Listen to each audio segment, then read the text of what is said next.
दोस्तों पिछले कुछ दिनों से लगातार भारतीय रुपया डॉलर के मुकाबले गिरता जा रहा है। इतिहास में पहली बार ऐसा हुआ है जब रुपया गिरकर 80 रुपए प्रति डॉलर तक पहुंच गया है। रुपया गिरना हमारी अर्थव्यवस्था के लिए अच्छा नहीं माना जाता है। ये बात तो हम बचपन से ही सुनते आए हैं, लेकिन असल में रुपया गिरने से कैसे भारत की अर्थव्यवस्था पर इसका प्रभाव देखने को मिलता है, इस बारे में बहुत ही कम लोग जानते हैं। आखिर क्या वजह है कि रुपया डॉलर के मुकाबले लगातार कमजोर होता जा रहा है और रुपये के कमजोर होने से देश के लोगों पर क्या असर पड़ेगा? क्या इसके सिर्फ नुकसान है या फिर रुपया गिरने का कुछ लाभ भी देश को मिलता है? और क्या लगातार रुपया गिरता रहा तो हमारा देश भी पाकिस्तान या श्रीलंका की तरह कंगाल हो जाएगा? इस तरह के बहुत से सवालों के जवाब हम आपको आज की इस वीडियो में देने वाले हैं। रुपए और डॉलर के तालमेल को अच्छे से समझने के लिए इस वीडियो को अंत तक देखें ताकि आपको सारी चीजें क्लियर हो पाए। दोस्तों हाल ही में खबर आई थी कि एक डॉलर के मुकाबले रुपए का भाव 80 के पार पहुँच गया है। तो सबसे पहले तो हम ये जानने की कोशिश करते हैं आखिर रुपया गिरता ही क्यों है। रुपया गिरने के कई मुख्य कारण है। इनमें पहला है फॉरेन रिजर्व का कम होना। फॉरेन रिजर्व यानी विदेशी मुद्रा भंडार। एक देश का विदेशी मुद्रा भंडार जितना कम होगा उतना ही उस देश की करेंसी डेप्रिशिएट होगी। पिछले साल तक भारत के विदेशी मुद्रा भंडार में 635.36 बिलियन डॉलर्स थे, लेकिन आज ये आंकड़ा गिरकर 580.252 बिलियन डॉलर्स तक पहुंच गया है। यानी एक साल में फॉरेक्स रिजर्व में बहुत बड़ी गिरावट देखने को मिली है। आज दुनिया के ज्यादातर देश अपने विदेशी मुद्रा भंडार में डॉलर के रूप में ही करेंसी रखते हैं, क्योंकि डॉलर से ही दुनिया के ज्यादातर देश व्यापार करते हैं और इसकी वैल्यू कम होने का खतरा भी नहीं रहता है। भारतीय सरकार पिछले कुछ समय से लगातार डॉलर खरीदने की कोशिश कर रही है, लेकिन विदेशी मुद्रा भंडार में उसके बावजूद गिरावट दर्ज की जा रही है। दूसरा कारण अंतर्राष्ट्रीय स्तर पर क्रूड ऑयल की कीमतों में बढ़ोतरी होना है। रूस और यूक्रेन के युद्ध शुरू होने के बाद से भारतीय रुपया डॉलर के मुकाबले 5% तक कमजोर हुआ है। हालांकि ये आंकड़ा बहुत ज्यादा बुरा नहीं है और अन्य देशों की मुद्रा के मुकाबले भारतीय मुद्रा आज भी मजबूत स्थिति में नजर आती है। रूस और यूक्रेन के युद्ध शुरू होने के बाद से अब तक बांग्लादेश की करेंसी 8.2% तक गिरी है, तो वहीं चीन की करेंसी भी 5.7% तक कमजोर हुई है। ऐसे में भारत अब भी कई देशों से काफी बेहतर स्थिति में है। असल में क्रूड ऑयल की कीमतें बढ़ने से भारत को ज्यादा रकम चुकानी पड़ती है। मान लीजिए भारत ने 1 लाख डॉलर का तेल अपने देश में इम्पोर्ट किया। इसके लिए पहले भारतीय मुद्रा के अनुसार 70 लाख रुपए का भुगतान भारत को करना पड़ता था, लेकिन आज उतना ही तेल खरीदने के लिए भारत को 80 लाख रुपए का भुगतान करना पड़ रहा है और ये भुगतान भी डॉलर में ही करना पड़ता है, जिससे भारत के रिजर्व में रखा हुआ डॉलर भी देश के बाहर जाता है और रुपया डॉलर के मुकाबले और कमजोर होता है। डॉलर के मुकाबले रुपए के कमजोर होने का एक और प्रमुख कारण है, वो है ट्रेड डेफिसिट। भारत हर साल दुनिया के अलग अलग देशों से अलग अलग सामान इंपोर्ट करता है और अपने देश से काफी सामान अन्य देशों को भी एक्सपोर्ट करता है, लेकिन इंपोर्ट की तुलना में बहुत कम सामान ही भारत अन्य देशों को सामान एक्सपोर्ट कर पाता है और इसी चीज को ट्रेड डेफिसिट कहते हैं। यानी भारत अन्य देशों से ज्यादा सामान खरीद रहा है, लेकिन उतनी मात्रा में अपने देश का सामान बाहर नहीं बेच पा रहा है। इससे देश का डॉलर दोस्तों बाहर जाता है और बदले में कम डॉलर देश में आता है। साल 2021-2022 में भारत का ट्रेड डेफिसिट बढ़कर 189 बिलियन डॉलर्स तक पहुंच गया है और हर साल इसमें बढ़ोतरी देखी जा रही है।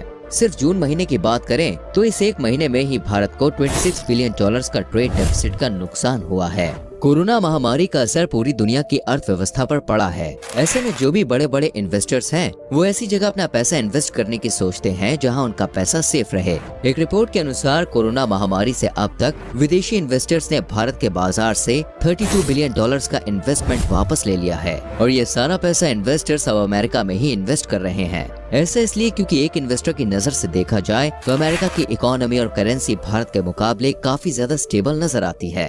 अमेरिका में इन्वेस्ट करने का एक और प्रमुख रीजन है, असल में यूएसए के फेडरल रिजर्व बैंक ने इंटरेस्ट रेट में कुछ प्रतिशत की बढ़ोतरी की है। यानी लोग अगर अमेरिका के बैंक में अपना पैसा निवेश करेंगे तो उन्हें पहले के मुकाबले ज्यादा ब्याज मिलेगा।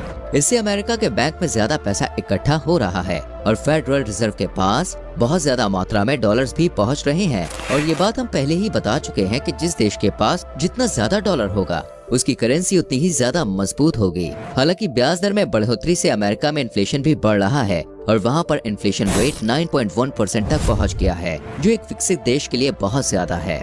लेकिन इससे कहीं न कहीं अमेरिका को फायदा ही हो रहा है, क्योंकि उनकी करेंसी की वैल्यू वैश्विक स्तर पर लगातार मजबूत हो रही है। रुपए के कमजोर होने का एक और कारण है और वो है एक्सटर्नल डेब्ट। भारत और भारत की कंपनियां कई बार विदेशी संस्थाओं से कर्ज लेती हैं। आज के समय में भारत का कुल विदेशी कर्ज 621 बिलियन डॉलर्स का है। हालांकि इसमें घबराने वाली कोई बात नहीं है, क्योंकि ये कर्ज भारत ने लंबे समय के लिए ले रखा है। लेकिन कुछ शॉर्ट टर्म लोन भी भारत ने लिए हुए हैं, जिन्हें इस साल के अंत तक भारत को चुकाना होगा। भारत का शॉर्ट टर्म डेब्ट फिलहाल $267 बिलियन है, यानी इतना पैसा इस साल भारत के बाहर चला जाएगा। वहीं दूसरी ओर कुछ नए लोन्स भी भारत लेता रहता है और भारत में विदेशी कंपनियां निवेश भी करती हैं, जिससे शॉर्ट टर्म डेब्ट सामान्य हो जाएगा। दोस्तों, ये सब तो वो कारण है जिनके चलते भारतीय रुपया डॉलर्स के मुकाबले कमजोर हो रहा है। लेकिन अभी आप शायद सोच रहे होंगे कि रुपए की कीमत आखिर तय कैसे की जाती है। असल में देखिए, ये पूरा खेल डिमांड एंड सप्लाई पर आधारित है, यानी भारतीय मुद्रा की डिमांड अगर बढ़ेगी तो उसकी कीमत भी बढ़ेगी, लेकिन वहीं अगर उसकी डिमांड में कमी आएगी तो रुपए की कीमत जो है वो घटेगी। आज दुनिया भर में डॉलर्स की डिमांड है और इसी वजह से डॉलर इतनी मजबूत करेंसी मानी जाती है। अगर भारत को रुपया मजबूत करना है तो उसे अपने इम्पोर्ट को कम करना होगा और एक्सपोर्ट को बढ़ाना होगा। इसके अलावा भी और कई तरीके हैं जिससे रुपया मजबूत हो सकता है दोस्तों, जैसे कि अगर रिजर्व बैंक मार्केट में डॉलर का फ्लो बढ़ा दिया जाए तो रुपया अपने आप मजबूत हो जाएगा। जी हाँ, क्योंकि अब मार्केट में डिमांड के मुकाबले डॉलर की सप्लाई ज्यादा हो जाएगी। लेकिन इसका एक दूसरा पहलू ये भी है कि इससे भारत में इन्फ्लेशन बढ़ेगा, महंगाई बढ़ेगी। इम्पोर्ट कम होने से कई चीजों की कमी भी हो सकती है। कोरोना महामारी के दौर में ग्लोबल रिसेशन भी देखने को मिला है और रुपए के कमजोर होने का ये भी एक कारण माना जा सकता है। भारतीय रुपए के कमजोर होने से इससे देश के भीतर कई चेंजेस देखने को मिलेंगे। रुपया जितना ज्यादा कमजोर होगा उतनी ही महंगाई भारत में बढ़ेगी, क्योंकि रुपया कमजोर होने से भारत को कच्चा तेल खरीदने के लिए बहुत कीमत चुकानी पड़ेगी और तेल की कीमतें बढ़ेगी तो भारत में ट्रांसपोर्टेशन तो महंगा होगा ही और ट्रांसपोर्टेशन के कारण अन्य सभी वस्तुएं महंगी हो जाएगी। इससे सबसे ज्यादा परेशानी महिलाओं को होगी, क्योंकि उनकी रसोई का पूरा बजट बिगड़ सकता है। वहीं भारतीयों के लिए विदेश में घूमना भी महंगा हो जाएगा, क्योंकि अब विदेशों में जाकर विदेशी मुद्रा या डॉलर खरीदने के लिए ज्यादा रुपए चुकाने होंगे। विदेशों में पढ़ने के लिए गए हुए छात्रों पर भी महंगाई का बोझ पड़ेगा। भारतीयों के लिए विदेशी कॉलेजों की जो फीस है वो महंगी हो जाएगी। भले ही कॉलेज अपनी फीस में बढ़ोतरी ना करे, लेकिन इंडियन स्टूडेंट्स की जेब पर इसका असर पड़ेगा दोस्तों। मान लीजिए किसी कॉलेज की फीस पहले $1000 प्रति माह थी, ठीक है, तो भारतीय स्टूडेंट्स को उसके लिए 70,000 रुपए चुकाने होते थे। लेकिन रुपए के कमजोर होने से अब भारतीय स्टूडेंट को 80,000 रुपए एक महीने की फीस के तौर पर देने होंगे। वहीं दोस्तों, रुपए के कमजोर होने से कुछ फायदे भी देखने को मिलेंगे। भारत के एक्सपोर्ट ट्रेड में बढ़ोतरी होगी, क्योंकि अन्य देशों के लिए अब भारत से सामान खरीदना सस्ता पड़ेगा। इसी कारण देश के व्यापारियों को इससे फायदा होगा। भारत में निवेश के जो अवसर हैं वो बढ़ेंगे। रुपए की कीमत कम होने से विदेशी कंपनियों द्वारा भारत में इंडस्ट्रीज और मैन्युफैक्चरिंग यूनिट सेटअप करना सस्ता पड़ेगा और वो अगर डॉलर को रुपए में कन्वर्ट कर इंडिया के लोगों को सैलरी देंगे तो वो भी सस्ता पड़ेगा। भारत के टूरिज्म सेक्टर में बढ़ोतरी हो सकती है, क्योंकि विदेशी कंपनियों के लिए भारत में घूमना अब सस्ता पड़ेगा। भारत में विदेशी सैलानियां पहले के मुकाबले ज्यादा खुलकर खर्च कर पाएंगे, लेकिन भारतीय रुपए को और गिरने से कैसे रोका जा सकता है? इसके लिए भारतीय सरकार और रिजर्व बैंक ने मिलकर एक पूरा प्लान तैयार कर लिया है। भारत दोस्तों ऐसी योजना बना रहा है जिससे अन्य देशों के साथ व्यापार भारत डॉलर में नहीं बल्कि रुपए में करेगा। यानी भारत अन्य देशों को रुपए में पेमेंट करेगा और अन्य देशों को जो एक्सपोर्ट करेगा उसके बदले में डॉलर के बजाय उस देश की करेंसी या फिर इंडियन करेंसी ही एक्सपेक्ट करेगा। आज भारत खाद्य पदार्थों, मसालों और अन्य कई चीजों का एक बड़ा सप्लायर माना जाता है। ऐसे में अगर भारत अपनी जिद पर अड़ जाए और भारत की सरकार सख्त नियम लागू कर दे तो मजबूरन अन्य देशों को भारत के आगे झुकना पड़ेगा और रुपए में इंटरनेशनल ट्रेड करना होगा। आप शायद सोच रहे होंगे कि यार इससे फायदा क्या होगा। असल में देखिए, ऐसा करने से डॉलर के मुकाबले भारत की डिपेंडेंसी कम हो जाएगी।